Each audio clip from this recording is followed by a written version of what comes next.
अध्यक्ष महोदय, महंगाई को लेकर पंतप्रधान जी से मैं आपके जरिए एक सवाल करना चाहता हूं। मैं जयपुर गया था, वहां पर बड़े बड़े होर्डिंग्स और पोस्टर्स लगे हुए थे जिसके ऊपर आदरणीय पंतप्रधान नरेंद्र मोदी साहब की तस्वीर थी, उसके बाजू गैस सिलेंडर था, उसके नीचे लिखा हुआ था मोदी की गारंटी 450 रुपये। हम सरकार में आ गए तो मध्य प्रदेश और राजस्थान के अंदर हम 450 रुपये के अंदर गैस सिलेंडर बेचेंगे। मैं आपके जरिए मंत्री साहब से पूछना चाहता हूं, आदरणीय कराड़ साहब से, आपके महाराष्ट्र के अंदर क्यों नहीं दे रहे हैं? हमें नहीं दे रहे हैं, कम से कम आप भारतीय जनता पार्टी के लोगों को 450 रुपये में दे दीजिएगा सिलेंडर।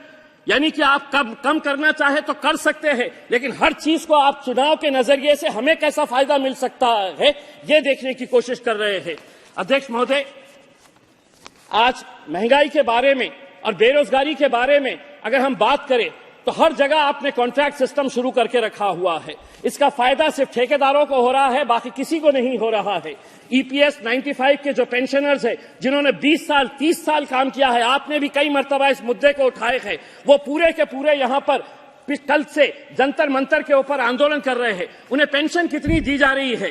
फाइनेंस मिनिस्टर साहब सुनिए, 800 रुपये, 1000 रुपये, 1200 रुपये, 1500 रुपये, ये पेंशन अमाउंट उनको हर महीना दी जा रही है और उसके जरिए उन्हें यह कहा जा रहा है इतने पैसों के अंदर अगर जी सके तो जियो, नहीं तो मरो, शोर मचाते क्यों हो। दूसरी बात यह है अध्यक्ष महोदय, आप गवर्नमेंट रिसीव्ड और कुछ आंकड़ों के साथ मैं बताना चाहता हूं। अगर पिछले साल की अगर हम तुलना करें, अप्रैल अक्टूबर 22-23 जीएसटी कलेक्शन अगर पिछले साल की तुलना उसी पीरियड के अंदर अगर इस साल करते हैं तो जीएसटी ड्रॉप हुआ है 7%, इनकम टैक्स का ड्रॉप हुआ है 2%, कॉर्पोरेशन का ड्रॉप हुआ है, कॉर्पोरेशन टैक्स का 5%, टोटल ड्रॉप अगर एवरेज निकालते हैं तो 5% का ये गवर्नमेंट रिसीव्स का हुआ है। उसके तुलना के अंदर अगर एक्सपेंडिचर अगर देखेंगे सेम पीरियड के अंदर तो revenue expenditure less bye 1%, capital outlay less bye 4%। तो हमारा आपसे ये कहना है अध्यक्ष महोदय कि इस सप्लीमेंट्री डिमांड्स के जरिए आज डिफेंस के बारे में 11,827 करोड़ रुपए का सप्लीमेंट्री डिमांड रखा गया है। हम आपसे पूछना चाहते हैं आपकी चाइना की पॉलिसी क्या है?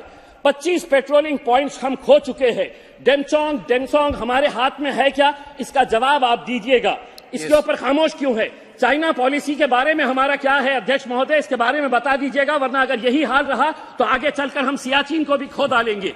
आखिरी पॉइंट एक बताना चाहता हूं, एक्सटर्नल अफेयर्स का बजट आपने सप्लीमेंट्री डिमांड्स के अंदर रखा है 11,072 करोड़। मैं आपसे पूछना चाहता हूं कि वेस्ट एशिया की पॉलिसी इस देश की क्या है, ये देश को बताइए। आज हम हिंदुस्तान की सरकार से यह अपील करते हैं कि इस्राइल की हम कड़ी निंदा करते हैं कि फलस्तीनियों के अंदर जो आज 20,000 बच्चों को, सब महिलाओं को जो मारा गया है, 12 लाख लोग बेघर हो गए हैं, जेनोसाइड हो रहा है वहां पर, और हम मदर ऑफ डेमोक्रेसी बनकर बैठे हैं और खामोश बैठे हैं। मैं भारत सरकार से यह अनुरोध करता हूं कि फौरन जल्द से जल्द एक कंडेम करे इसका और इजराइल गवर्नमेंट को कहे कि फौरन सीज फायर लाया जाए इस मुद्दे के ऊपर। अध्यक्ष महोदय, सिर्फ 30 सेकंड का वक्त दीजिएगा।